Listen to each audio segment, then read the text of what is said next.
सबैजनालाई नमस्कार। आज चाहिँ म हिजो भएको नेपाल र इङ्ल्यान्ड बिचको क्रिकेट खेलमा जुन नेपालले हामी दर्शकहरूलाई जुन किसिमको बिरामी बनायो, जुन किसिमको हार्ट एट्याक लियो,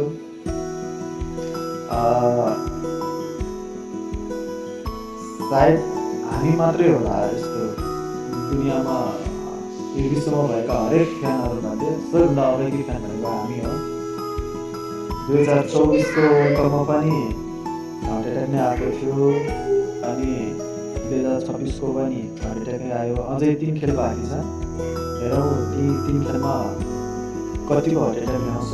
मलाई लाग्छ कि हार्नु त अलि राम्रै रनको अन्तरले हार्नु होइन भने यो 1-2 रनले हारेर हामी बिरामी भएको भए होइन कोही मान्छे हार्ट एट्याक नै आयो होला। त्यही भएर चाहिँ म चाहिँ मेरा बुढापाकाहरूलाई चाहिँ गेम हेराउने पक्कै पनि रोगले खाएका मान्छेहरू हुनुहुन्छ, उहाँहरूले चाहिँ त्यो गेम हेर्नुभयो भने चाहिँ लाग्छ त्यो दिन नै अन्तिम हुनेछ। जोस् नेपालले धेरै राम्रो खेलेको छ।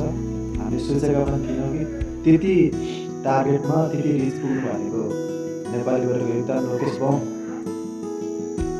सल्युट।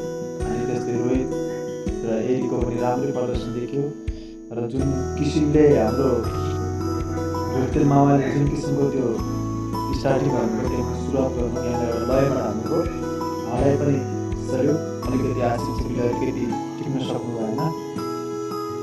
त्यस्तै गुरुसञ्जाले आफ्नो अलिकति टाइम पाउनु भएन, आफ्नो लयमा बस्न सक्नु भएन। उहाँले 2-3 बलमै आउट हुनुभयो। यद्यपि खेल एज अ धेरै राम्रो छ, धेरै दुनियाँले प्रशंसा गरेको छ। उनीहरूको जितभन्दा पनि हाम्रो हारको चाहिँ एकदम चर्चा बढी छ। विश्वका धेरै दिग्गज व्यक्तिहरूले नेपालको क्रिकेटलाई यति समर्थन गर्नुभएको छ, यति प्रचार गर्नुभएको छ, यति माया देखाउनु भएको छ। झन्डै समथिङ कति हो 70-80 मिलियनले मान्छेले हिजो त्यो हटस्टारको भ्युज गरेको पनि रेकर्ड आइरहेको थियो। नेपालले रेकर्ड ब्रेक गरेको छ। धन्यवाद छ नेपाल टिमलाई र हामी सबै दर्शकलाई धेरै धेरै धन्यवाद छ। आउँदो दिनमा पनि यस्तै प्रगति गरौँ। यस्तै खेल हारे पनि जुन पर्फर्मेन्स चाहिँ देखाउनु पर्ने थियो त्यो पर्फर्मेन्स चाहिँ नेपालले देखाएको छ। आउने खेलमा देखाउँछ र 1-2वटा गेम चाहिँ जितेर आउँछ भन्ने मेरो विश्वास छ। सबैले क्रिकेटलाई माया गरिदिनु होला, समर्थन गर्नु, खेलाडीहरूलाई कुनैलाई पनि गाली नगर्नु होला। सबैले धेरै राम्रो खेल्नुभएको छ। अलिकति मिस्टेक भनेको हाम्रो करण केसी दाइको चाहिँ बलमा धेरै रन खर्चियो।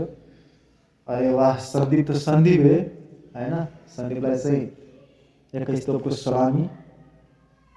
धेरै धेरै माया छ, धेरै धेरै सपोर्ट गर्नु होला, माया गर्नु होला। धन्यवाद।